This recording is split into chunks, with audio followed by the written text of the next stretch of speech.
Okay, I'm going to talk for a little bit and then I'll invite Dany back in.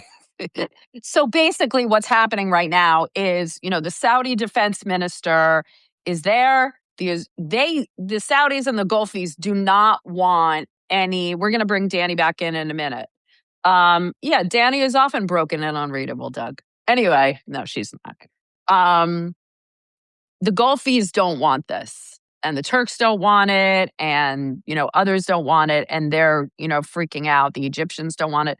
A lot of people are trying to mediate right now, but the Israelis do. They feel like this is their time. The administration has realized that they did make a lot of damage with the nuclear the strikes on the nuclear program last year, but they didn't finish the job. And so now they're going back to finish the job. We're going to try and bring in Dany one more time. Let's see. Stick with us, people. We'll get there.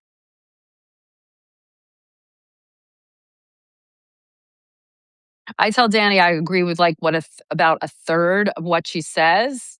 So I was just saying I agree with about a third of what you say. So I hope that third is the one we can hear. Anyway, is this better? Yeah. I have no idea what's going on, but Australia is on the internet front, third world country. So unfortunately, it may be that, and I apologize to all of our listeners. So back to this. I think a lot of people in the president out of it. I rate about 5% chance will go. The making demands of Ronnie that frankly they don't want to comply with, at least of an X account called The Good ISIS. It's our friend David Albright. Very, very good, very serious think tank that analyzes mostly Iranian nuclear weapons stuff. Yeah, we'll put that in the show notes, but I'm bummed. Oh, David Albright of ISIS. Very good. Exactly. And in fact, I'm getting a piece of paper so that I write down what the show notes are because I'm too senile to remember what they are. Anyway, coming back to David and The Good ISIS, they have recently detailed a very substantial amount of work that is being done at which is a nuclear military research center not far from Tehran that the Iranians have tried very hard to protect. They are hardening. They are burying. They are trying to protect this program from a future attack. And all of that does not suggest that they are in give up mode. Right. And, there's a lot of talk about negotiations, right? I want to go back to a few weeks ago about why President Trump was saying help is on the way. This was about the protests, and he was going to protect the protesters, and he's encouraging them to, go forth and conquer and, document the abuses and write down the officials who are abusing you. And, we're going to help you. And break down your institutions. And, I think I don't know if the Iranians, and I wrote a piece about this, and where is it going to go? Show notes. I wrote a piece about this for the preamble, but the basic point is this is no longer, he's looking for a deal with the Iranians. He's looking for negotiations with the Iranians on the nuclear program. And my suspicion was that's what he was trying to do all along. It was not about protecting the protesters. It was not about getting them to stand down. It was about, using leverage over the Iranians to have a negotiation about the nuclear program. And that's what I said. What is help is on the way mean? So, Elise, let me put it as sort of properly as possible. I know you're wrong about what his motivations are. I agree with you that he likes this kind of leverage. I agree with you that he loves negotiations, and I think that Steve Witkoff, who is like the guest star of every single Hot Takes happy hour, is being approached regularly by the Iranians with various offers, and we know that. But The president, I think, is for good or ill, actually deeply troubled about what's been going on. He was ready to move. He was not just ready; he ordered a move before the Israelis asked him to stand down. Yeah, I just felt like it's moved now. What he's talking about, he doesn't even mention the protesters anymore. He's only talking about the nuclear program now. Again, I think we'll see what happens, but I also think it's important that people understand that one of the things that he has done previously when he contemplates military action is he has sought to create an impression that he is more interested in dialogue. And this is what we saw prior to the US strike on Iran. Now, again, does this mean that this is a slam dunk? Go for it. I don't think it does, and I think that you're right that he succumbed to the blandishments of Aragchi and others. On the other hand, there's a lot of report out from yesterday, and I'll put it in show The notes, show notes. about the fact that they've actually made a decision and that their goal, while last week was to hit, or I guess, yeah, a week and a half ago, was strategic targets, their goal now is actually regime change. That would be, by the way, such an epic turnaround for the MAGA world. Although, again, I don't know if you saw I don't know if you saw the poll in Politico, but a higher They seem to be moving along with him. I mean, 100% higher percentage of MAGA Republicans support the idea of a strike on Iran than even self-proclaimed professed Republicans, which is consistent with everything we've seen. So anyway, that's what we know is going on. I don't think okay, what go back to, you can say what you want about, the dearly departed Colin Powell, but what about the Pottery Barn rule? You break it, you bought it. If US strikes go after the regime, is there any forward planning being done about what happens? How do you avoid the IRGC, who the Europeans finally decided to designate as a terrorist organization? Better late than never. What is the U.S. other than doing what they did in Venezuela? And we can get to what Rubio said on the Senate Foreign Relations Committee about that in a little bit. But what is the administration going to do once the regime falls? that is an outstanding question. And while I think there's been some discussion about what a transition might look like, that involved only really outsiders. So, the son of the Shah, for example. Although I don't met with the president. I don't think so. I I don't don't. think he met with the president. He met with Witkoff, right? And he's met with And Barrett.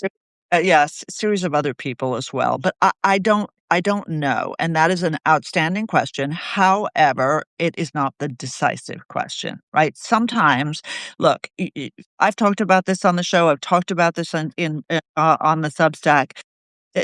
Elise, I think you and I know full well there is a really serious debate about whether getting rid of this regime is an absolute good, and of course, in the abstract it is, or whether there's a risk that there would be something worse down the line. And the issue here is I think that the risk is a calculable one, and I think that most of my colleagues face the risk we're taking. That in fact the odds of it being better rather than worse are higher. But I think there's still a great risk there. And you're right to ask. And you also just have to look at the history of U.S. involvement in not just in, the region and with Iraq and Libya and that, but with Iran itself. U.S. promises on Iran have never really put the Iranians in a better place. I mean, starting from the 50s, you know what I mean? When they got involved in the politics there, I just think Iranians in one respect, yes, they want the regime to go. I don't think there's any debate about that, but I think Iranians are also hoping that this chapter reads differently than previous chapters, is all I'm saying. That's true, but I mean, you cannot suggest that this is a situation in which the Iranian people did not start the momentum themselves. Oh, 100%, 100%. No, they did. They did. But, I think he's capitalized. We I think he's capitalizing on it. I do hope that the societal aspects of getting rid of the regime. I hope they're going to put as much emphasis on that on as they are into the warrior ethos of going after the regime. That's all I'm saying. Yeah. Should we move on to Syria a little bit? Let's just take it a little bit. We would. I will say, I think we suck at the societal aspects of it. We're not that good at the soft power stuff. So I worry about that as well. Let's talk about Syria. God, things have gone to shit. Yeah, and there's this debate in Washington because al-Shara, the former Al Qaeda member who's now the president, is launching this major military offensive to take back area that was led by the Kurds. And the administration has had this good relationship with the Kurds. The Kurds have been a very close fighting partner and ally in terms of going after ISIS. There's a great book. If you want to read about the Kurds and going after ISIS, there's a really good book called The Daughters of Kobani. Did you read this book? No, I actually, I forgot. have mentioned it before. I'll put it in the show show notes. It's about this all female fighting force of Peshmerga. Um, and it's an excellent book about that they were really the SDF, and these women were trusted allies to go after ISIS and really help turn the tide against ISIS.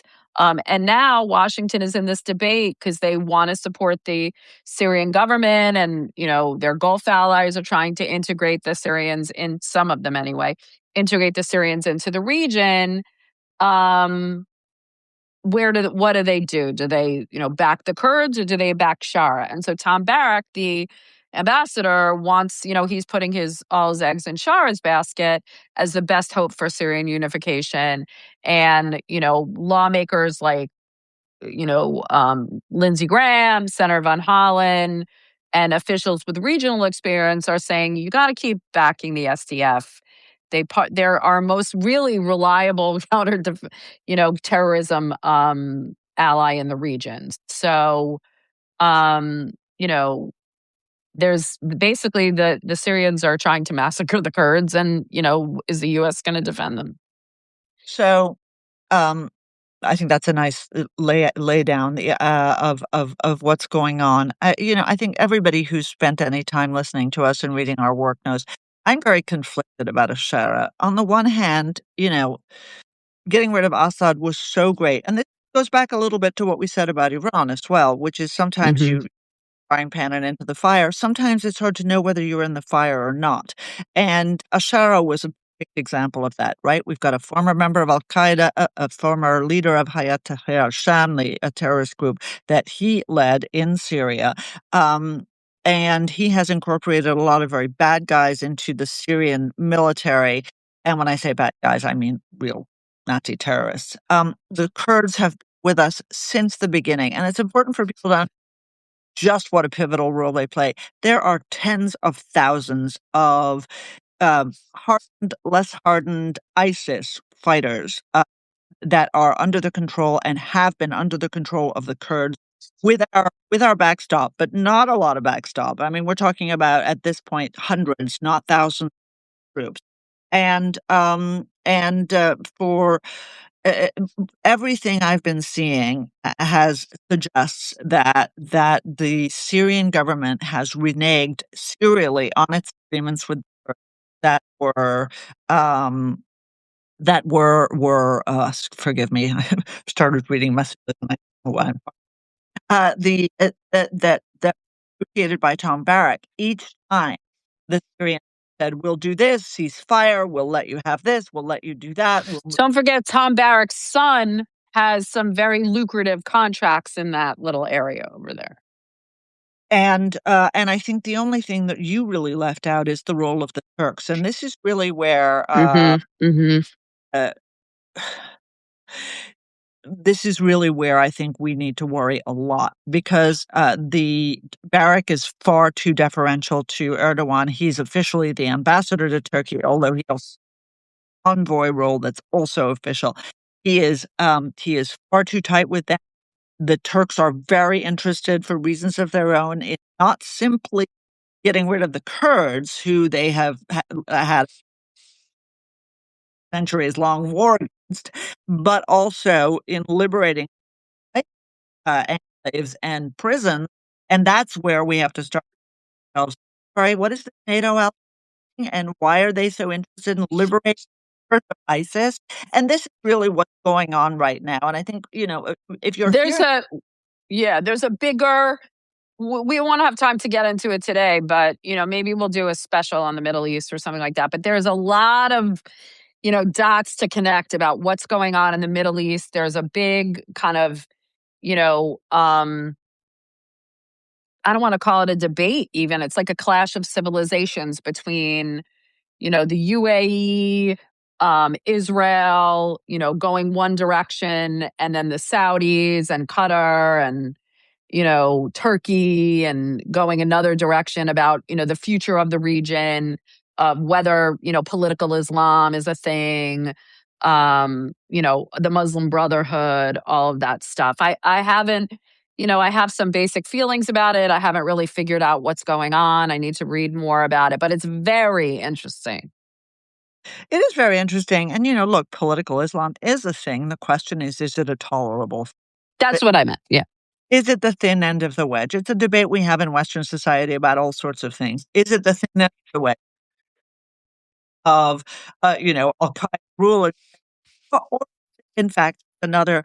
And the problem is, as we saw, we're seeing that, the problem with the Islamists is they're very well, once you take everything, and this is how saved, it doesn't go in their ability to govern democratically, to religious minor ethnic, right? We've got the Druze, we've got the Alawites, we've got, well, one or two Christians. That You're so, breaking up a little bit again. I am. You Go. are. It's because and you're just what you're saying is brilliant. It's just we only understand the one third of it, but thankfully it's the one third I agree with. Right, moving on. Moving on. But we will get back to this because there's a lot of interesting, little dots to connect. And I need to educate myself more on that before I spout off. I wish more people would do that. Oh, Um, Another piece on that coming. So, let's talk about Minneapolis. There's, look, there's a lot of ways, to skin this cat, but I think it's pretty clear that, and I think it's a good thing that the administration is taking a beat and saying, okay, this is not going well for us. We need to change course. They're not leaving Minnesota, although Tom Homan, who he replaced, he sent Tom Homan, the border czar, to replace Greg Bavino, who was, a dick. Um, and he seems more sensible, and he seems to be more, I mean, he's no dove on immigration, but I think he's more of the kind that wants to implement the president's desire to get rid of the worst of the worst, and not just round up everybody at a taqueria or a Home Depot and stop brown people on the street or that have an accent. He's more like, we are going to try and work with law enforcement to get those criminals and we'll be gone. And so I think that's a good thing. look, I agree. And personally, I think Christine Elm should be fired. I thought, Fired.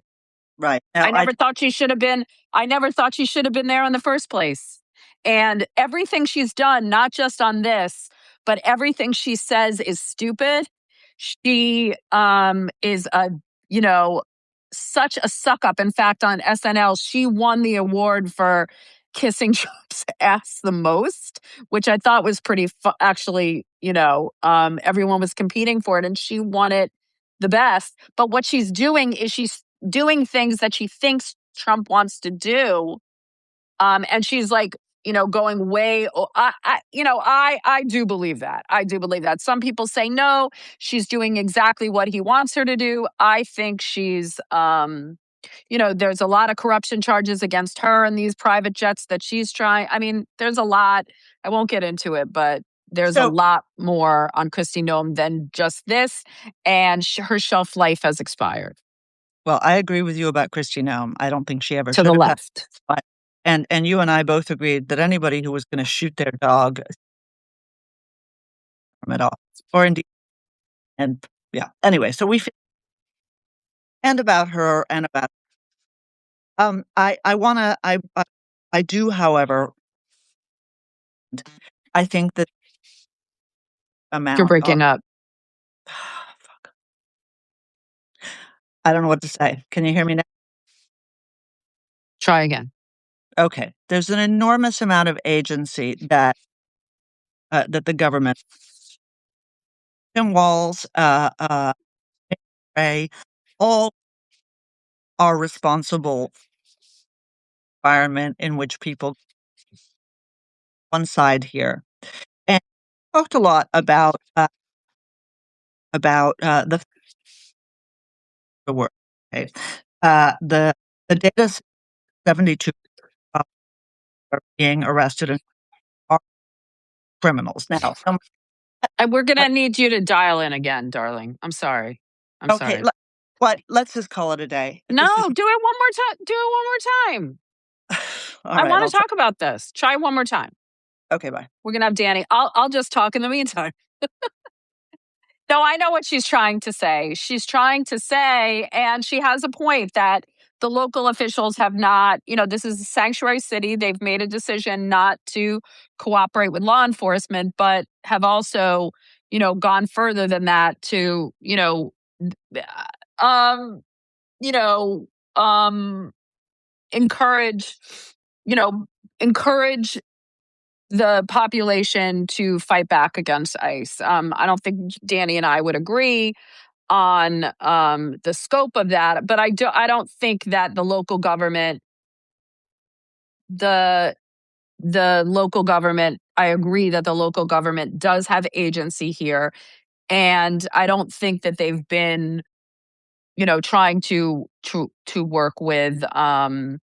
trying to work with the feds like other cities have done. However, what's going on in Minneapolis is not what's happening in other cities. What is a Okay, good so resource for accurate information on immigration enforcement? Good question, Mr. Galinsky. We'll put that in the show notes. yeah, so I have a bunch of sources because I did a bunch of research. Am I still breaking up? I have no idea why I'm breaking up. So, uh, but happy to Better. have add that, David, because I did some research. But there's certainly really reliable data on how deportees are actually criminals. But one of the things that you've highlighted is so the citizens have been out. I went back and looked. Elise, you are now Yeah, you're I on. know. I'm putting on my. I'm fixing my Wi-Fi better. God, we are tech losers, Jesus. Anyway, coming back to it, I went and looked how many Americans were uh, epic period of deportation that was immigration. And the New York Times, my favorite, all can guess, reported on hundreds detained, hundreds of American citizens detained in roundups by the Obama administration. Now, I Why studied. are you doing this whataboutism? I Let, hate when you do that. let me finish, please. Yes. Thank you. Um, Now, the reason that I note this is not in order to say, oh, well, if he did it, then it's okay if Trump does it. The reason I say this is because I'm wondering where it was, where all of these people in the streets were, where the New York Times and everybody else was, where the It's outrage fair. that was happening, That's a fair question. Why weren't there more protests about it? where was the Chinese government subsidized demonstrations in the streets like there I are? think there were some reporting about it, actually, the Chinese No, government. nothing like this. Nothing like this. And that is what bothers me. It's not to say, oh, Obama did it, therefore Trump can do it. It is to say the reaction is completely different. I And think the reaction is and you're right. There were Americans, and listen, I think that there was a lot of criticism about the way that Biden, you know, about these detentions and the separations and all that stuff. But was it as rough-handed as it is right now? I don't think so. These masked agents, it's about optics, Danny. You know that. And it was not as I don't think it was about as it was as rough-handed and as violent, frankly, as it is right now. These guys are not acting as, and you know what? I don't feel like they're even acting as the ICE that I remember. I feel like they're acting as paramilitaries. okay, let me lay something also out for everybody, just as Yes. a technical matter, and that is that this is not ICE. The part of the problem here is that's not what's happening. What's happening that is upsetting people is not ICE. This is Border Patrol. Okay, the guys who you don't like and I don't like who work for Kristi Noem are not ICE. They're Border Patrol, and it's those guys who should not be engaged in these mass roundups. ICE is a very, very different thing, and it's important to It's a good understand. point that nobody is making, frankly. I'll share an article about this that I'll try and find it again, because I thought it was interesting, and I'll share it in the show notes. Is there Did anything else we did we go on? talk about my article from last week about this recruitment? Yes, we Um, last week. I mean, look, the people that they're recruiting people that want to, with this message of we're going to just let you loose and do whatever you want. So I mean, I feel like the campaign, and again, I feel Kristi Noem's days are numbered. She's blaming it now on Stephen Miller. I mean, I think he should be gone too, but you know, um look, there are rules of engagement and protocols and whatever that have been long standing in the department, which let's remind everybody that this department was yeah, that's what David's asking, is it ICE or Border Patrol? But um this department was founded to why? What, Like after 9/11. Immigration and Customs Enforcement? No, DHS. Oh, DHS, yes. I yeah, don't get me. Um, I happen to know who wrote that legislation, and, I'm not a fan.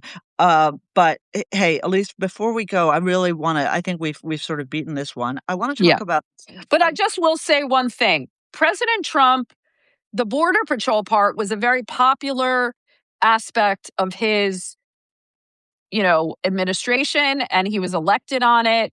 And what's happening now, I feel like, is distracting from could have been, just an easy victory for him to say, I closed the border, which he did. But I feel like this is not that. right, not Okay. this is not that. Let's talk about the World Cup boycott. Yeah. So, I I find, um, this virtue signaling on the part of a variety of our European friends utterly, completely repulsive. These people are the most disgraceful hypocrites. The idea that they would go to the Olympics in China, where there are Yeah. And Russia.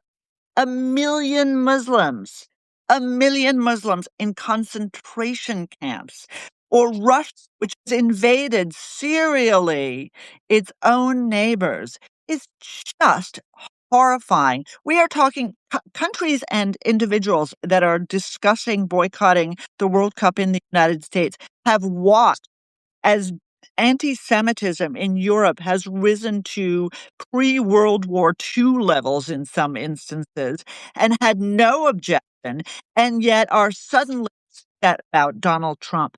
They make me sick. There- There's my view. Yeah, I mean, nobody didn't go to China. I mean, they didn't send some officials there, right? Or they didn't send officials to Russia, but we didn't boycott, the for the Olympics we're talking about. But look, I will say beyond political objections, there are like some concrete obstacles for fans. the ticket prices are in the thousands. It's hard for country. It doesn't really feel like the U.S. right now, anyway, is a hospitable place to bring in tens of thousands of foreigners. Well, Difficulty getting No, I'm being honest. I'm not being critical. It's honest. Difficulty getting visas. Dozens of countries, are having visas. Like there's, intensive surveillance and social media vetting. I mean, if I was, there are countries that I wouldn't go to right now because of, I'd be afraid to go.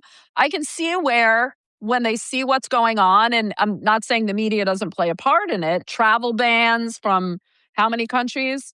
Um, you know, I'm not saying like coming from Europeans, like it's a bit ridiculous, but I could also see where come to America for the World Cup is not exactly the most friendly place. Seems like a most friendly place right now, I guess.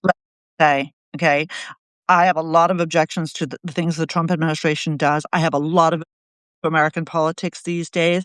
I would hold us up against any No, I'm Euro not. country in So would terms I. So would I. I'm not. I'm just saying right now.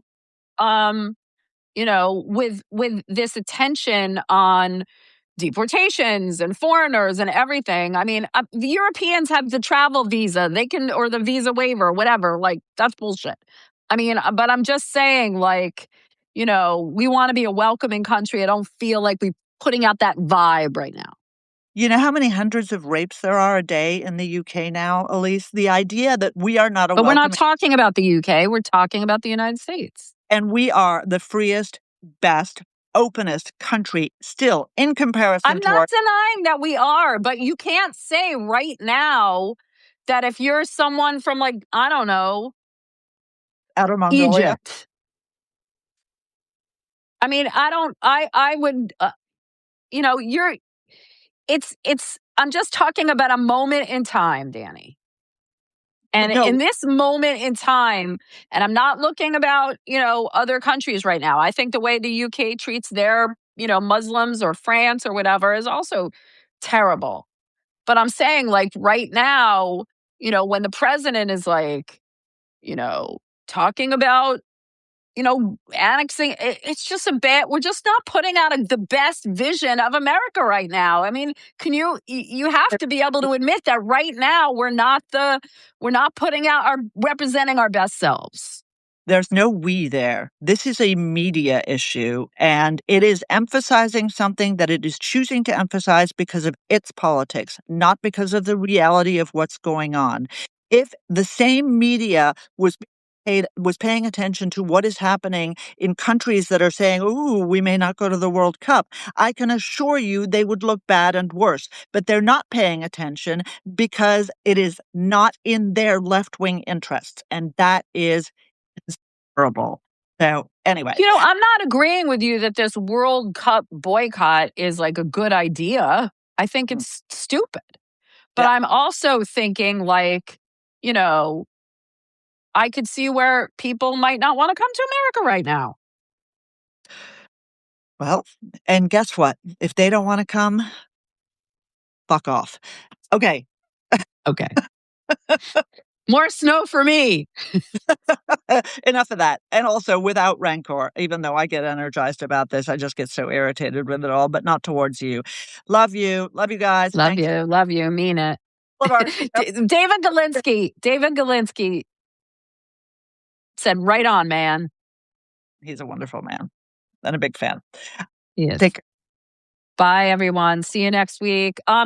Just super quick. I'm going to put out like a little survey in the next few days about, how we can make Hot Takes Happy Hour even better, great and again. bigger, better, and more attuned to what you guys are looking to hear about. So Dany and I will work on that, and we'll get that out eventually. Ciao. Ciao. Bye, everybody. Bye. Thanks for joining.